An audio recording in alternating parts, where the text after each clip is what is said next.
और चलिए अब इंडिया ब्लॉक की आज बैठक हुई है महत्वपूर्ण, और ऐसे में हमारे साथ खास मेहमान जुड़े हुए हैं। कांग्रेस प्रवक्ता यश श्रीवास्तव हमारे साथ हैं, एसपी समाजवादी पार्टी से प्रवक्ता कविश हमारे साथ जुड़े हुए हैं, और बीजेपी से प्रवक्ता राजू हमारे साथ जुड़े हुए हैं। यश, आपके पास आना चाहूंगे। आपने सबसे पहले बात की कि हम लोगों ने इस बैठक में मुद्दे उठाए हैं जनता के मुद्दों को लेकर हमने विचार विमर्श किया है और उनके मुद्दों के लिए लड़ाई लड़ेंगे हम। आप इंडिया के लिए, इंडिया नाम आप दे रहे हैं, इंडिया के लिए आप इतना ज्यादा सीरियस है कि 2 साल के बाद आपको जनता के मुद्दे याद आ रहे हैं? 2 साल तक कहां पर था ये गठबंधन? क्यों नहीं कोई बैठक हुई? 2 साल के बाद आपको जनता के अधिकारों का याद आ रही है, उनकी जो समस्याएं हैं उनके बारे में आप बैठक कर रहे हैं? पिंकी जी, 2 साल बाद गठबंधन की बैठक हुई है।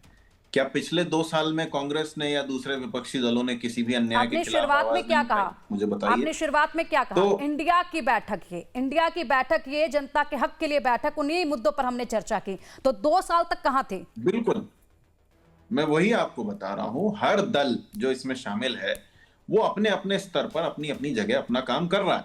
और ये गठबंधन की बैठक इसलिए हुई है क्योंकि अब ये जो सब क्षेत्रीय, आप अलग अलग, जैसे देश में कई स्थानों पर इस समय प्रकृति को खतरा है। इनके जितने भी चोर दोस्त हैं वो इस देश की लकड़ी, प्रकृति, जंगल, जन जीवन सब कुछ बेच देना चाहते हैं। पूरे देश की जमीन पर इनके अडानी का सीमेंट फैल जाए और देश एसी का बिल भर भर के, कोयला, बिजली, हर चीज से खत्म हो जाए, ये चाहते हैं।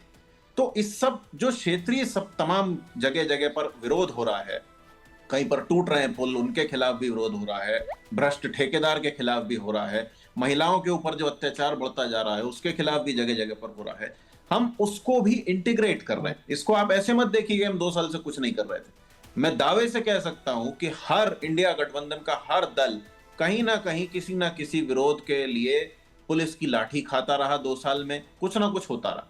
मुद्दा, मैं बार बार कह रहा हूं, मुद्दा ये नहीं है। मुद्दा ये है कि अभी आप इसको देख रहे हैं, थोड़े दिन बाद आप एक और बड़ा घोटाला जरूर देखेंगे।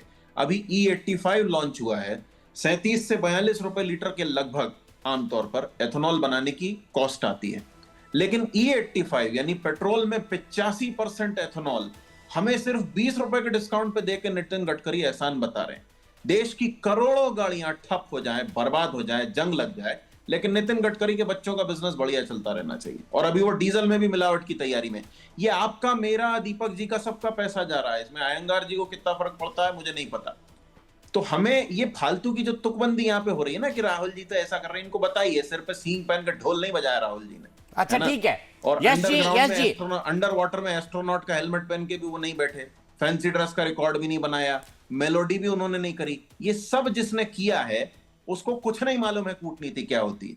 अभी टेक्सास का एक वीडियो आया जिसमें हमारे तिरंगे का अपमान हुआ, हमारे देश के लिए उल्टा सीधा बोल रहे हैं वहां लोग खड़े होके। क्या कर लिया इनकी बीजेपी ने और इनके नरेंद्र मोदी ने? क्या आपने देखा है कि नरेंद्र मोदी टेक्सास ने में या कुछ विदेश हो रहा है तो मंत्रालय ने मोदी जी खड़ा उसके लिए स्टेटमेंट जारी जिम्मेदार किया हो नहीं है यश कि भाई। भाई हम इसकी भर्त्सना करते हैं, जवाब दिया जाए? ये सिर्फ घर में बैठ के, यहाँ पे टीवी पे बैठ के या गली मोहल्ले में बैठ के अपनी ताकत दिखा सकते हैं। हमने ठीक तो है। नहीं देखा कि आरएसएस वाले जो 3 दिन में फौज खड़ी कर सकते हैं, उन्होंने मार्च कर दिया हो टेक्सास पे, किया है क्या? तो ये ठीक। फालतू की बकवास बंद कीजिए। अच्छा, उम्र आपने पा आपने चुके हैं, कहा 15 साल के बच्चों की तरह चुहलबाजी कर अब करके आप यश जी, डिबेट करते यश हैं। जी, शर्म आपने नहीं आती कहा आप लोगों को? कि आज तो अन्ना मलाई का हेडलाइन ये वीडियो बननी देखिए, थी खुद कि को इंडिया गोले की मार रहा था, महत्वपूर्ण वीडियो बैठक। किसने अब निकाल यश दिया है जी, कि छोड़ दिया है पता नहीं। यश जी बातें सुन करते हैं। लीजिए ना, मेरा सवाल भी सुन लीजिए। आपने कहा कि हेडलाइन जी। ये बननी थी इंडिया की महत्वपूर्ण बैठक, क्योंकि इंडिया गठबंधन की बैठक हुई। आपका कहना था इंडिया की महत्वपूर्ण बैठक, गठबंधन भी नहीं लिखना था। अब यश श्रीवास्तव जी, बिना इधर उधर देखे इंडिया का फुल फॉर्म बता दीजिए मुझे। Indian national developmental inclusive alliance. इसमें लास्ट में अलायंस है, इसलिए गठबंधन अलग से लिखने की जरूरत नहीं है दीपक जी। बहुत बढ़िया, मैं आपसे बहुत मतलब प्रभावित हूं कि यश श्रीवास्तव जो है बिना एक सांस में, मैं मतलब अगर मैं टीवी पे नहीं होता तो यश श्रीवास्तव के लिए ताली बजाता, क्योंकि 90% इंडिया के नेता ये नहीं जानते। मैं अगर कपिल भाई से भी पूछूंगा ना तो वो भी गड़बड़ा जाएंगे, लेकिन यश आज तैयारी करके आए थे। चल राजू जी, ऐसा नहीं है दीपक जी। जिस दिन राहुल जी ने पहली बार माइक पर यह अनाउंस किया था उस दिन से याद है। और असली डिग्री वाले हैं भैया, चौथी फेल और नकली डिग्री वैसा नहीं है हमारा। ठीक है। डिग्री चलिए राजू जी, आपने टेक्सास पे चढ़ाई क्यों नहीं की बताइए। यश श्रीवास्तव कह रहे हैं कि टेक्सास में हमारे लोगों को बड़ा भला बुरा कहा गया, आपने टेक्सास पे चढ़ाई क्यों नहीं की है बताइए।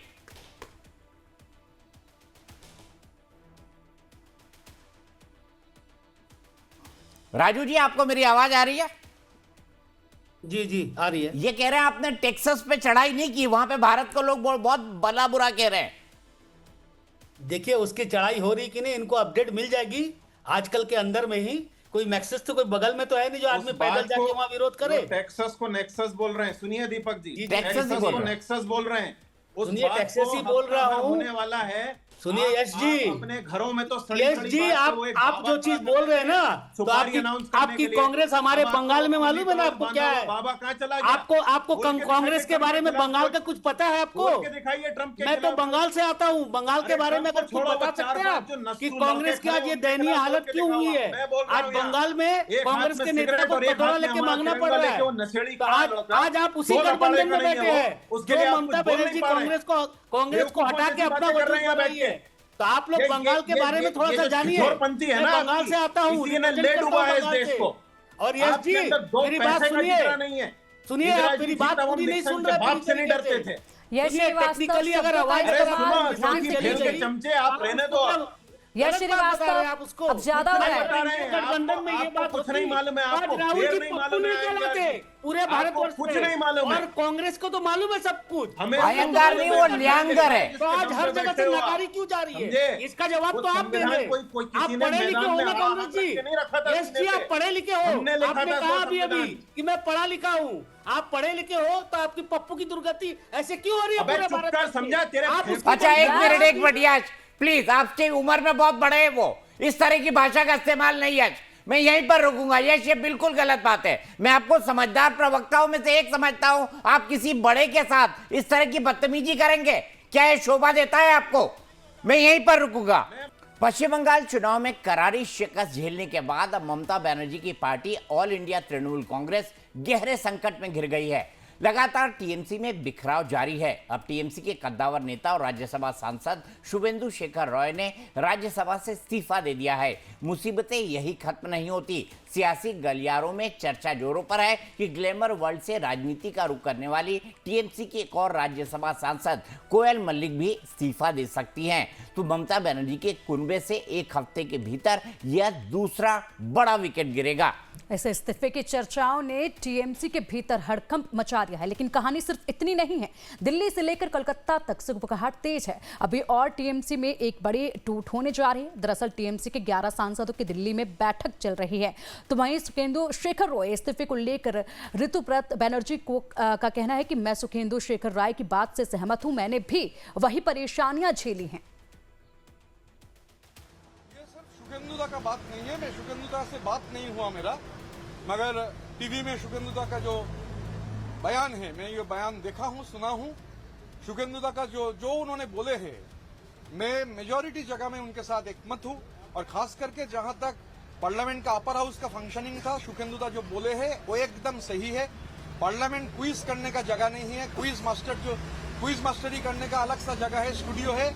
पार्लियामेंट का फ्लोर, पार्लियामेंट का हाउस के अंदर, हाउस के बाहर भी, वहां ये मैं पहले भी बोल चुका हूं कि अभिषेक बंदोपाध्याय का जो संगठन लोग बोलते हैं, उस संगठन में बंगाली में आप जानते हैं संघ का मतलब क्या है, गठन का मतलब क्या है।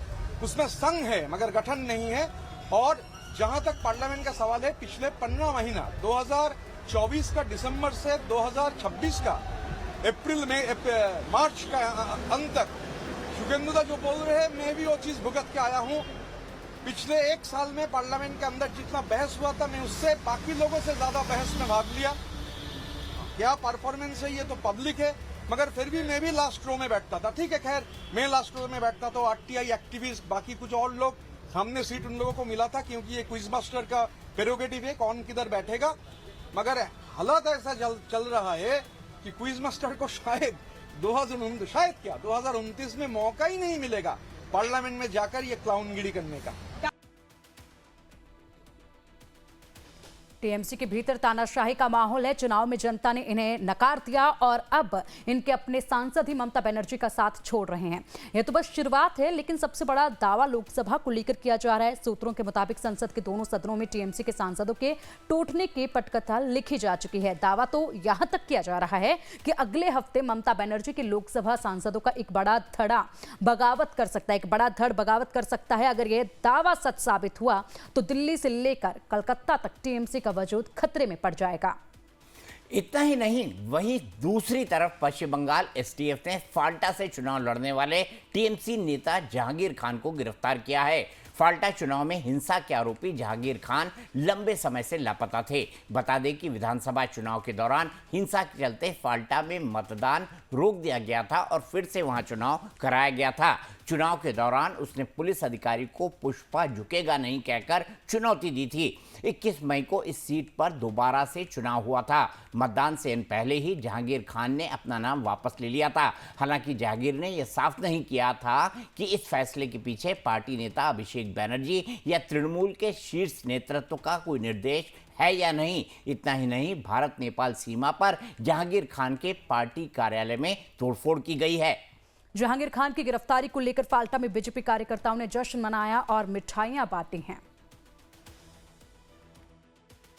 जहांगीर खान जो अरेस्ट हुआ ना, वो जहांगीर खान केवल वो किसी का व्यक्तिगत दुश्मन नहीं था और वो केवल किसी एक खास कम्युनिटी का भी दुश्मन नहीं था और पॉलिटिकल दुश्मन भी नहीं था।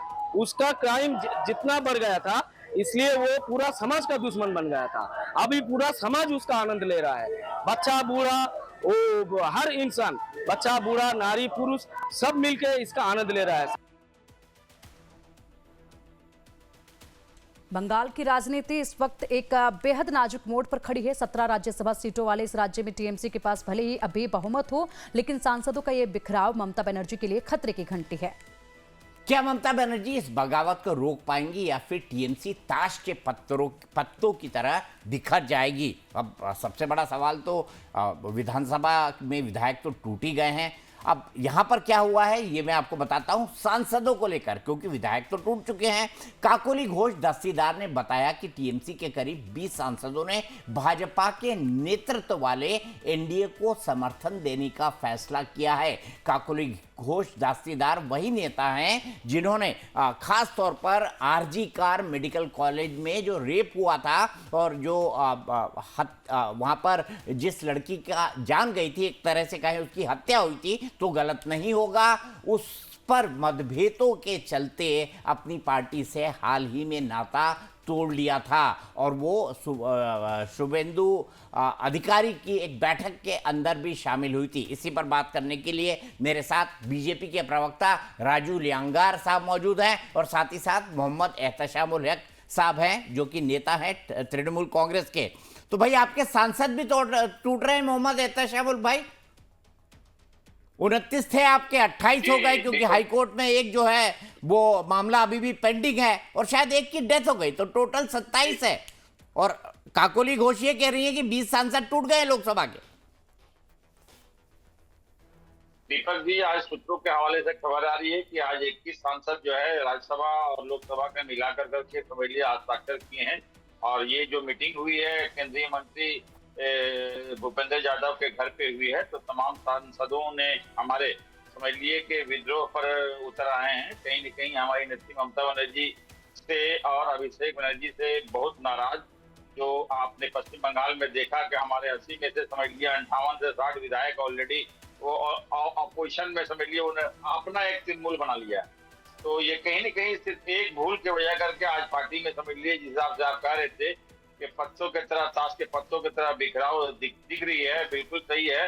हमें मतलब एक गलती समझ लिए कि वजह कर आज पूरी पार्टी समझ लिए टूट के कगार पर खड़ी है और इसको संभालना दीपक जी मतलब हम नहीं समझते हैं कि ये संभल पाएगा। जो परिस्थिति अभी सामने नजर आ रही है, लोगों में जिस हिसाब से नाराजगी, खासकर नेताओं में भी नाराजगी है, बहुत ज्यादा नाराजगी है। ये एक गलत फैसले के वजह कर अगर चाहती ममता बनर्जी तो इसको कंट्रोल कर सकती थी।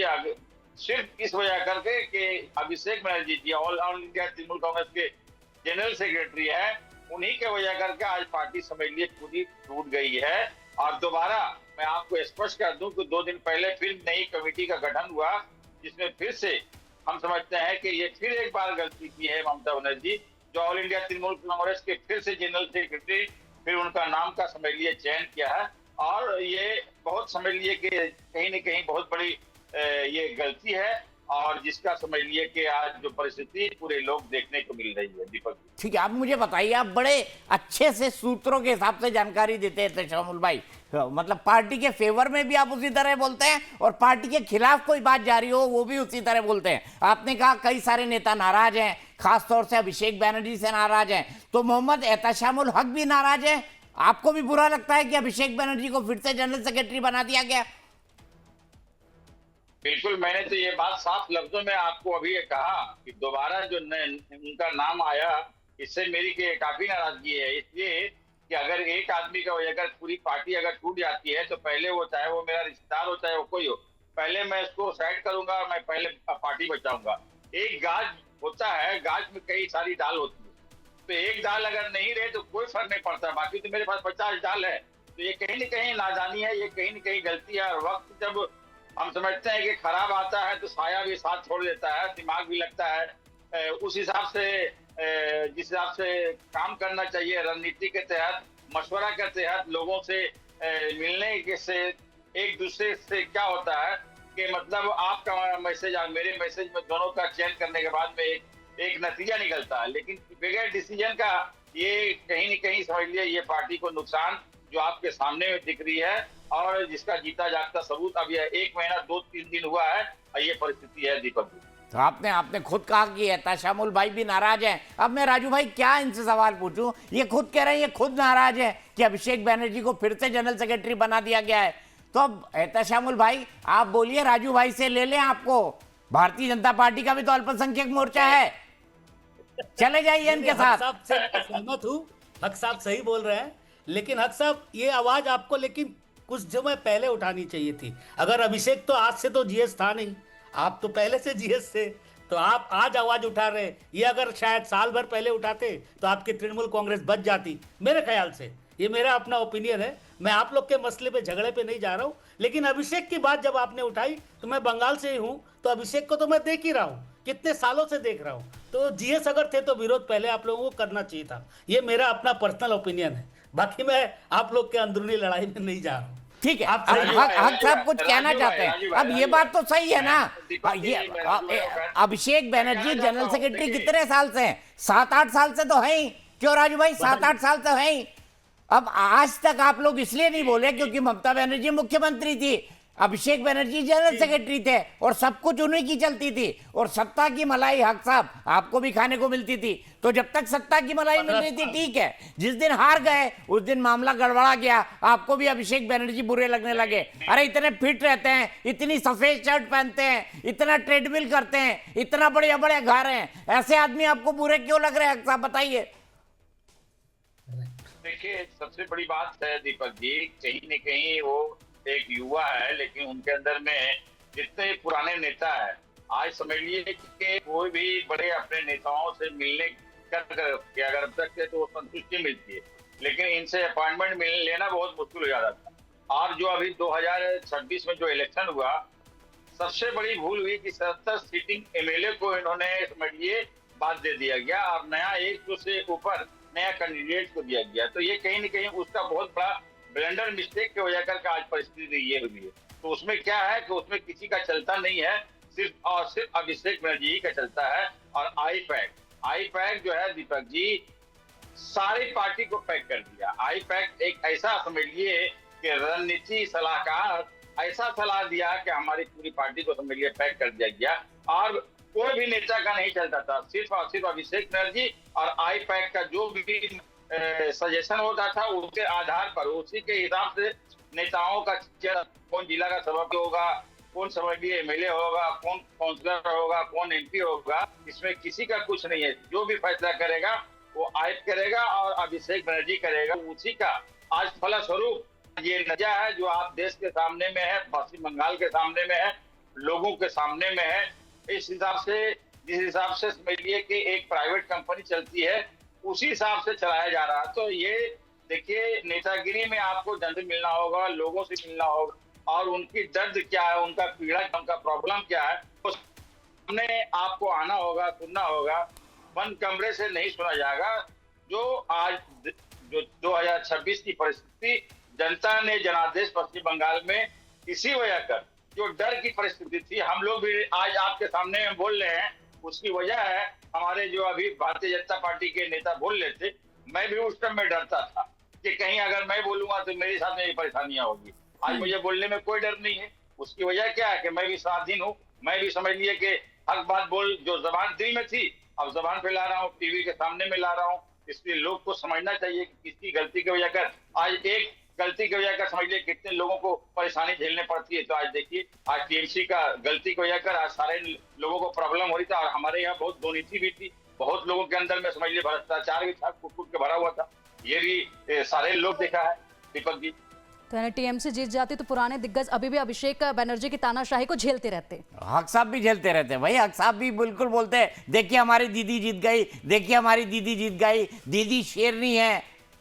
ये अभिषेक बनर्जी के खिलाफ गुस्सा है, मैं समझ सकता हूं, लेकिन कैसे कैसे सताते हैं अभिषेक बनर्जी, आपको जरा बताइए। अगर आप बोल देते हैं 2 साल पहले कि यह सब अभिषेक बनर्जी के खिलाफ हो रहा है, तो क्या क्या करते हैं आपके खिलाफ, बताइए। कैसे आपको परेशान किया जाता हक साहब, थोड़ा इसके बारे में भी खुलासा कर दीजिए।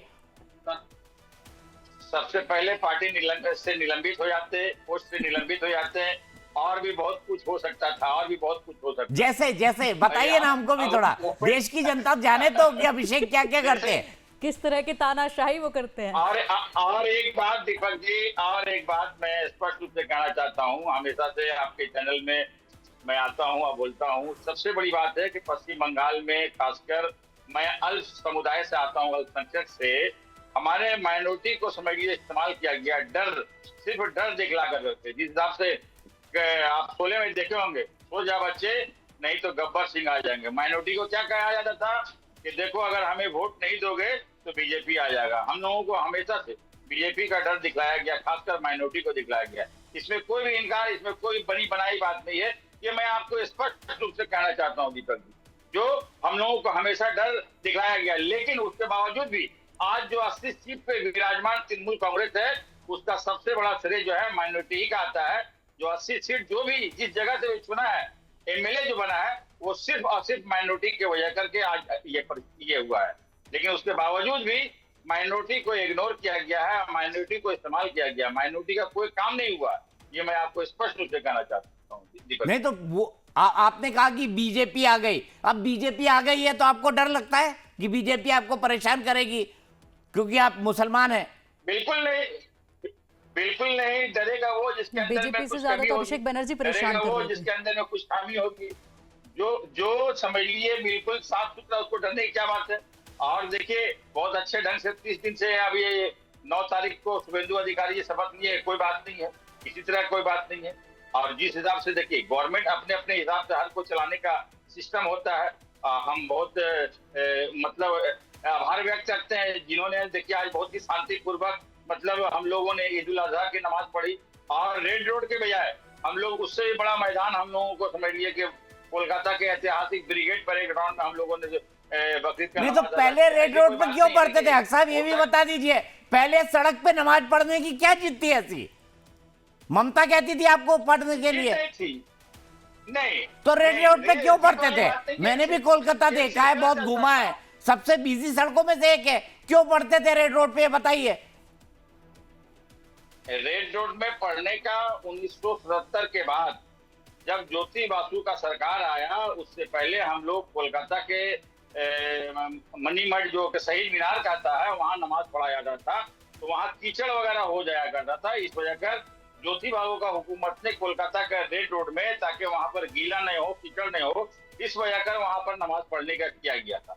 लेकिन गोया कि अभी नया सरकार आया है, तो नया सरकार समझ लिए जिस हिसाब से हम लोगों को दिए आगे, उससे हम लोगों को कोई आपत्ति नहीं, हम लोग खुशी खुशी नमाज पढ़े। और सरकार के बहुत आभार व्यक्त किया, सारे मुसलमान आभार व्यक्त किए, मतलब हर उनके फैसले को सराहे, ऐसी कोई बात नहीं है। नहीं तो ज्योति बसु ने आपको कहा कि सड़क पे पढ़ लो, आपने पढ़ ली। आपको चंदा करके नहीं या जकात करवा के जो है आपको तो मस्जिद में फर्श लगवा देनी थी। इतने पैसे वाले लोग हैं वहां पे अल्पसंख्यक समुदाय के, सड़क पे ही पढ़ना है, ये क्या बात हुई हक साहब? दीपक जी देखिए 5 टाइम का नमाज मस्जिदों में पढ़ा जाता है, बात समझिए। ये हमारे धर्म में आता है, ये हमारा किताब है, ये हमारा हदीस है।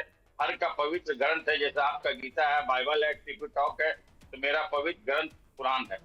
5 टाइम का नमाज मस्जिदों में पढ़ा जाता है, और जुमा की नमाज समझिए जो जामा मस्जिद होता है इलाकों में पढ़ा जाता है, और ईद और बकरीद का नमाज ईदगाह में पढ़ा जाता है, ताकि क्या है पूरे लोगों के साथ में आपकी मुलाकात बात हो। तो ये सिलसिला सिस्टम ये जन्मों जन्म से चलता आ रहा है, ऐसी कोई बात नहीं है। कितने जन्म से? अभी हमारा ब्रिगेड परेड ग्राउंड में हुआ, तो उससे भी हम लोग नहीं, कितने जन्म से हक साहब, ये भी बताइए। क्या कितने जन्म से पढ़ रहे थे? वो बताया जा सकता कहाँ से? 1927 से लेकर में पढ़ रहे थे। नहीं, आप कह रहे जन्मों जन्म से नमाज पढ़ी जा रही है, लेकिन इस्लाम धर्म तो 1400 साल पुराना है काली।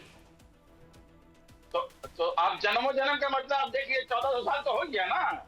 जन्म तो कितना जन्म हो गया आप देख लिए, आप मल्टीप्लाई कर लिए दीपक जी, आप ठीक है। मल्टीप्लाई कर लिए।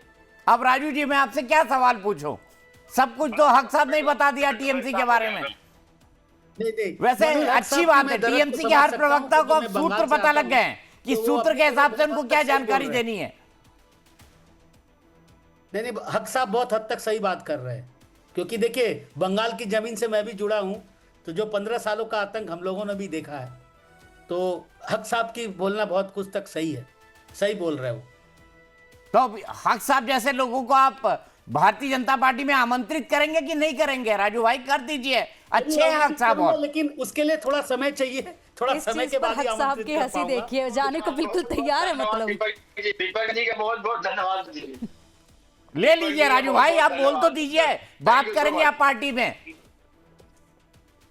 नहीं तो मुझे आप बोलो तो दीपक श्यामक जी- भट्टाचार्य जी से मैं बात कर लेता हूं जब वो दिल्ली आएंगे राज्यसभा की बैठक के लिए। जरूर जरूर, बहुत बहुत धन्यवाद। अच्छे काम के लिए कोई बात नहीं है। अच्छे अच्छा, काम चलिए, करने के लिए मैंने कोई कहा बात था नहीं है। तैयार है, अच्छा हम काम होना कैसे चाहिए, बता लोगों रहे का हैं। भला काम होना चाहिए। अब तो राजू भाई देख लीजिए, ले लीजिए इनको। जरूर हमारे उच्च तरफ से निर्देश आने दीजिए, तो उच्च नेताओं के तो जिस दिन निर्देश आएगा मैं हक साहब से कांटेक्ट कर लूंगा, ऐसी कोई बात नहीं। ठीक अभी है, हमारे यहीं को पर थोड़ा सा रुकेंगे हम। आज थोड़ा instruction मिला हुआ है कि आज रुकना थोड़ा है, हमारी रुकना है। ये बहस रुके हुए हंसी हैं। मजाक में चली गई, क्योंकि दिलचस्प जानकारी हक साहब दे रहे थे। लेकिन मैं बता दूं कि विधायक दल में टूट के बाद अब साफ साफ ऐसा लग रहा है कि टीएमसी का संसदीय दल भी टूट जाएगा। तमाम खबरों पर हमारी नजर रहेगी। इस खबर पर हम रात में खबर ठोक के में भी बात करेंगे और आपको ये भी बताएंगे कि इंडिया गठबंधन की बैठक के अंदर क्या क्या हुआ। ब्रेक, अभी फिलहाल एक ब्रेक।